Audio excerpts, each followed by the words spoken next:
I'm Tom Pilla, and this is the Milton Minute. Here are your headlines for the week.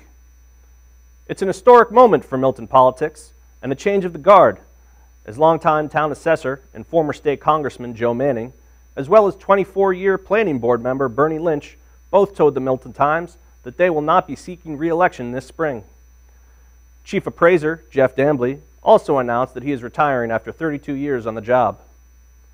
Conversely, Selectman Tom Hurley will seek a second term in office, as he told the Milton Times in our survey of all incumbent town officials who are up for election in the April 29th townwide elections. The school committee announced its 5-year capital expense plan with nearly $2 million earmarked for technology. And in response to the falling number of non-white staffers in Milton Public Schools, the committee also explained its plans to maintain and increase diversity among employees. In other news, the rectory at St. Pius X Church is being sold.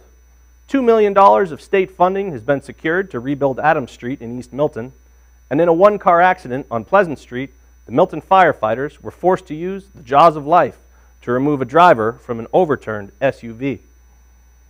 And don't forget to vote for your favorite businesses, events, and people in town in the Milton Times Best of Milton 2014 contest.